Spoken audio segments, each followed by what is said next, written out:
الحمد للہ رب العالمین واشهد ان لا الہ الا اللہ وحدہ لا شریک لہ واشهد ان محمدا عبدہ ورسولہ اللہم صل وسلم علیہ والصلاة والسلام علی آلہ وصحبہ اجمعین اما بعد۔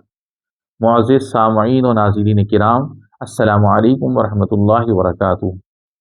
چند مسائل جو اکثر روزے سے متعلق پوچھے جاتے ہیں، رمضان المبارک کے شروع ہونے سے پہلے ان مسائل کا جاننا بہت ضروری ہے، لہٰذا ہمیں چاہیے کہ ہم ان مسائل کو ابھی سے سیکھ لیں۔ اللہ رب العالمین ہمیں اس کو سمجھنے کی توفیق عطا فرمائے۔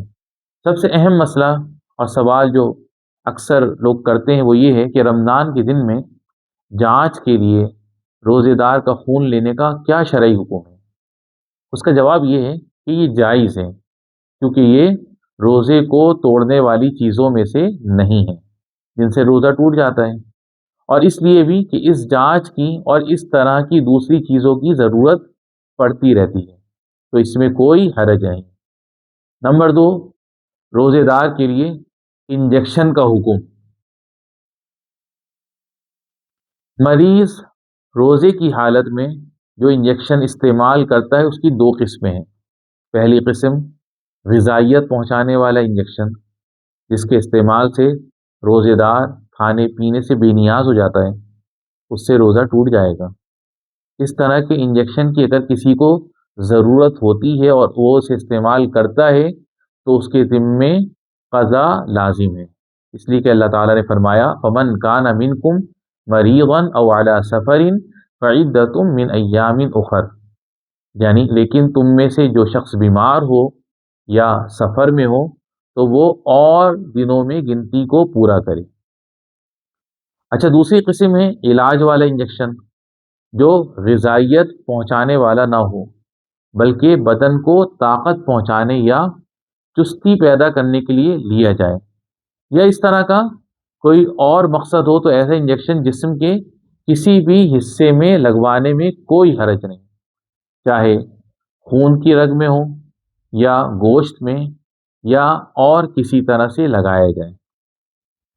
تیسرا سوال اکثر لوگ کرتے ہیں کیا روزے دار کے لیے آنکھ یا کان یا ناک میں دوا ڈالنا جائز ہے؟ تو اس میں دو طرح کے جواب ہیں۔ پہلا ہے آنکھ اور کان کے حوالے سے۔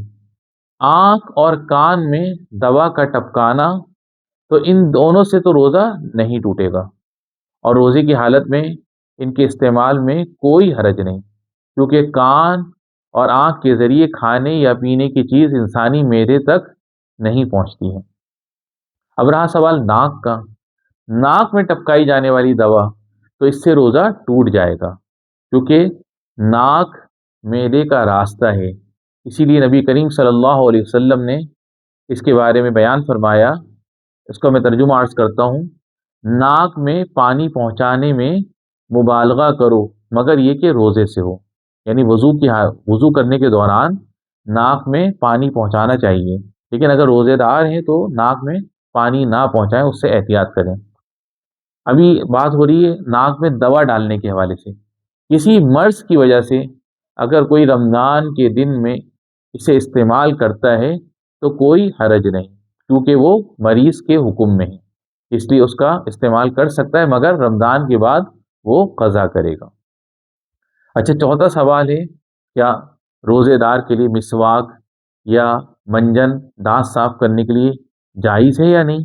اس کا جواب ہے ہاں۔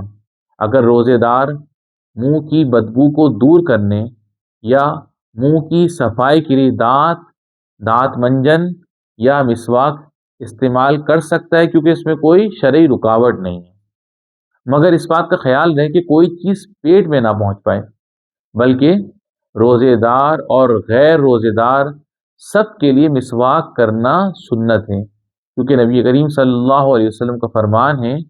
میں حدیث کا ترجمہ بیان کرتا ہوں آپ کے سامنے کہ اگر اس بات کا ڈر نہ ہوتا کہ میں اپنی امت کو مشقت میں ڈال دوں گا تو انہیں ہر نماز کے ساتھ مسواک کرنے کا حکم دیتا۔ تو یہ چند اہم مسائل تھے جو میں نے آپ کے سامنے عرض کیے روزے کے متعلق، جن کے بارے میں اکثر سوال کیا جاتا ہے۔ اے اللہ، ہمیں نفع بخش علم سکھا، ہمیں جو سکھایا ہے اس سے فائدہ پہنچا، اور مزید علم حاصل کرنے کی توفیق عطا فرما۔ وصلی اللہ وسلم علی نبینا محمد وعلی آلہ وصحبہ اجمعین۔